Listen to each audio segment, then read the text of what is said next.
Assalamualaikum warahmatullahi wabarakatuh. Perkenalkan, saya Jessica Virginia dari Prodi Farmasi dengan nomor pokok mahasiswa 2018031016. Dalam video kali ini, saya akan menjelaskan mengenai Pancasila sebagai sistem etika. Ini table of contents yang akan saya bahas. Yang pertama ada definition, yang kedua ada why, yang ketiga substance source, dan yang keempat ada argument.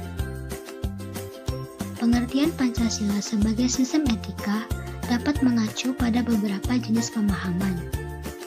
Yang pertama, Pancasila sebagai sistem etika merupakan way of life bangsa Indonesia. Yang kedua, struktur pemikiran yang disusun untuk memberikan tuntunan dan juga panduan dalam bersikap dan bertingkah laku. Yang ketiga, mengembangkan moralitas setiap individu sehingga memiliki kemampuan menampilkan sikap spiritualitas dalam kehidupan. Yang keempat, cabang filsafat yang dijabarkan dari sila-sila untuk mengatur perilaku kehidupan bermasyarakat, berbangsa, dan bernegara. Why? Etika Pancasila diperlukan dalam kehidupan bermasyarakat, berbangsa, dan bernegara, sebab berisikan tuntunan nilai-nilai moral yang hidup. Substance yang pertama, meletakkan sila-sila Pancasila sebagai sistem etika berarti menempatkan Pancasila sebagai sumber moral dan inspirasi bagi penentu sikap, tindakan, dan keputusan yang diambil setiap warga negara. Kedua, Pancasila sebagai sistem etika memberi guidance bagi setiap warga negara sehingga memiliki orientasi yang jelas dalam tata pergaulan baik lokal, nasional, regional, maupun internasional. Ketiga, Pancasila sebagai sistem etika dapat menjadi dasar analisis bagi berbagai kebijakan yang dibuat oleh penyelenggara negara, sehingga tidak keluar dari semangat negara. Keempat, Pancasila sebagai sistem etika dapat menjadi filter untuk menyaring pluralitas nilai yang berkembang dalam kehidupan masyarakat sebagai dampak globalisasi yang mempengaruhi pemikiran warga negara.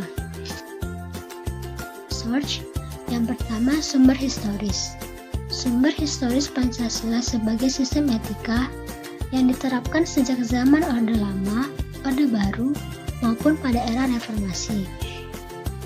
2. Sumber sosiologis. Sumber sosiologis Pancasila sebagai sistem etika dapat kita temukan dalam kehidupan masyarakat dari berbagai etnik atau budaya yang ada di Indonesia. 3. Sumber politis Pancasila. Sumber politis Pancasila sebagai sistem etika terdapat dalam norma-norma dasar sebagai sumber penyusunan berbagai peraturan perundang-undangan di Indonesia. Argument yang pertama, banyaknya kasus korupsi yang melanda negara Indonesia sehingga dapat melemahkan sendi-sendi kehidupan berbangsa dan bernegara. 2. Masih terjadinya aksi terorisme yang mengatasnamakan agama sehingga merusak semangat toleransi dan mengancam disintegrasi. 3. Masih terjadinya pelanggaran hak asasi manusia dalam kehidupan bernegara. 4. Kesenjangan antara kelompok masyarakat yang kaya dan yang miskin masih menandai kehidupan masyarakat Indonesia. 5. Ketidakadilan hukum yang masih mewarnai proses peradilan di Indonesia. Sekian penjelasan yang bisa saya berikan. Kurang lebihnya saya mohon maaf. Wassalamualaikum warahmatullahi wabarakatuh.